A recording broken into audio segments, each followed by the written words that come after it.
Ciao and welcome back to Pronunciation with Emma, or welcome if you're brand new to my channel. Today you're going to learn the top 3 English pronunciation mistakes that Italian speakers make and how to fix them. Make sure you stay until the end of the video because I have an extra bonus tip for you to help you really improve your English pronunciation. Do you want to improve your English pronunciation faster? Of course you do. To help you remember today's rules and also give you extra practice to help you remember today's rules, you can download a PDF version for free of today's lesson notes. The link to download your free PDF is down below in the description. So problem number 1, adding extra vowel sounds to the end of words. The majority of words in Italian end with a vowel sound. This means that many Italian speakers add an extra vowel sound to the end of words in English that end with a consonant. So for example, cat can sound like catta, mat, matta, and sat, satta. So the sentence, a cat sat on a mat, can sound like a catta satta on a matta, because you're adding the extra vowel at the end of those words. Adding extra vowel sounds to the end of words can definitely cause confusion and can be one of the reasons why people maybe misunderstand you. It can even make it difficult to distinguish between certain words, especially if no context is given. For example, the words bet and better. An Italian speaker may say these as better, better. So they both may sound the same, so be careful. So let's practice together. Listen and repeat. I bought a new house. I bought a new house. I have a pet dog. I have a pet dog. Pronunciation problem number 2, removing the H sound. The sound doesn't exist in Italian the way that it does in English. So this means that many Italian speakers can sometimes remove that sound, especially at the start of words. So words like house and have become aus, av. Another example is here. Many Italians may say it as ear, or even pronounce that R, ear or ir.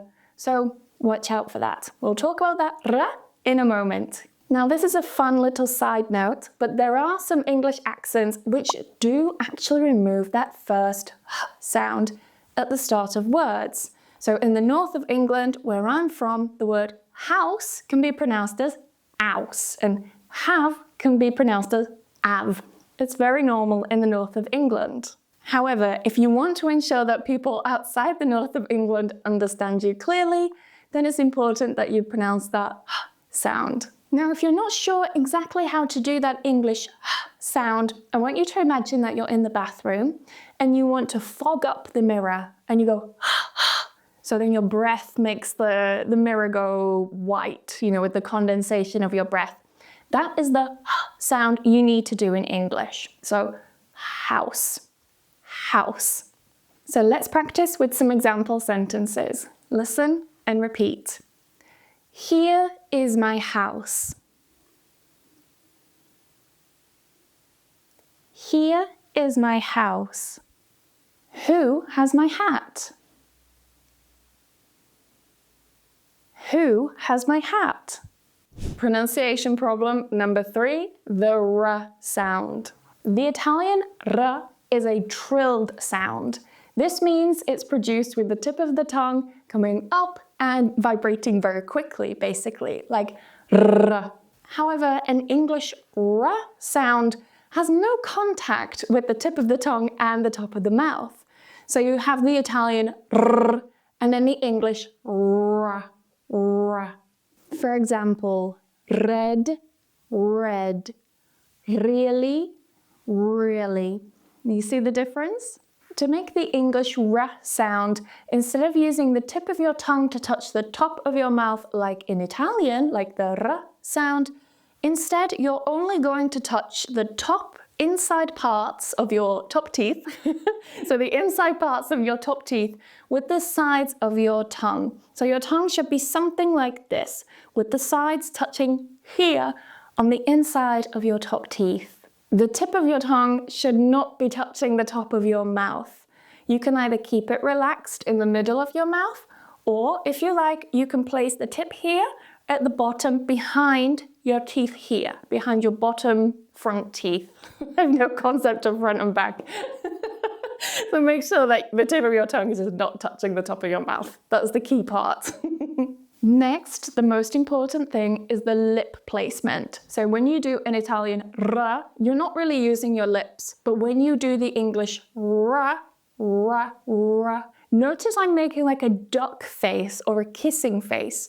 Ra, ra. So when you combine the lip placement, like a duck or kissing face, like this, and then your tongue is up like this, so only the sides are touching the top inside teeth, combine them together, and you get ra, ra.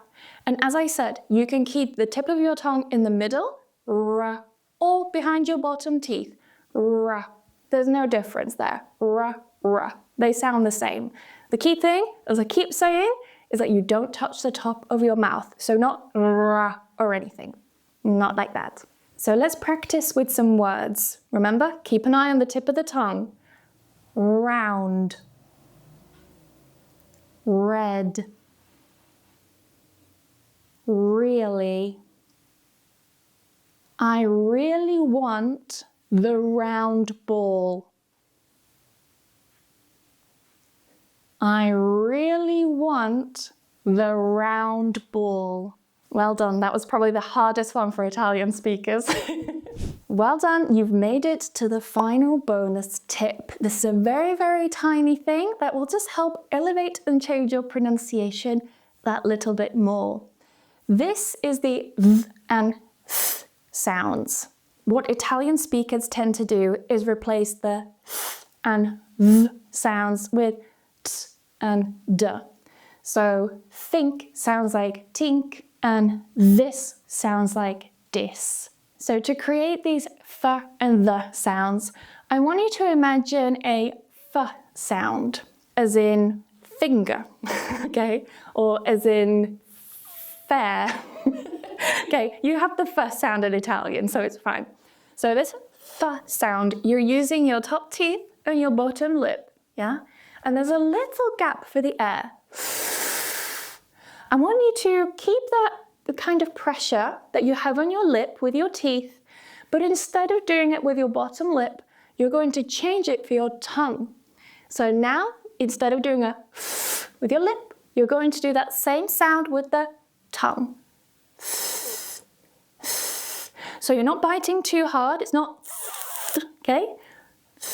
Just a little bit of pressure, so the air can still flow out. For example, think, thing.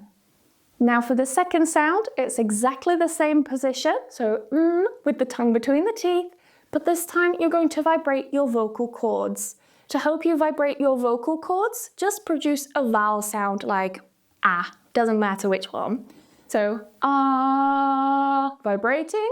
Then we're going to move the mouth into the position of the other sound we practice. And notice this time the sound is coming from here. The other sound is voiceless.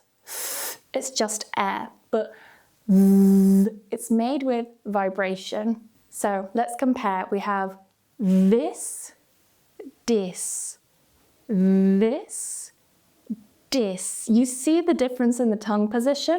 For the TH sounds, make sure your tongue is in between your teeth.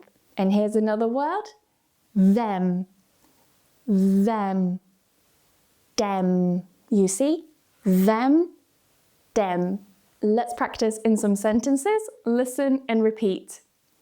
I think it's them. I think it's them. Now, if you're finding it difficult to pronounce that combination of it's them, and you're slipping back into a and saying it's dem, because it's easier, right? Make sure that you're just sliding your tongue forward. So it's, my tongue stays up for the s sound. It's, then it just slides forward. My tongue is still touching the top of my mouth. It just slides between my teeth. It's them. It's them. Here's another sentence. Let's practice that same technique of joining those two sounds together. This is the thing. This is the thing.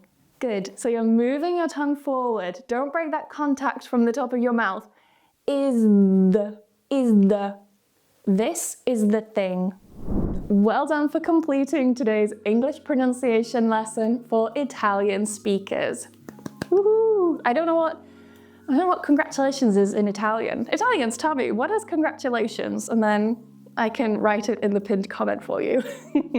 Remember to also download the free PDF version of today's lesson notes. I've included some extra sentences in there for you to practice reading and repeating, as well as some extra words and other side notes, which will be useful to help you improve your English pronunciation. To download the free PDF, just click the link in the description. Thank you very much for watching.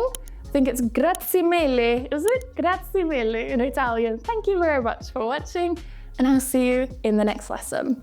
Bye bye.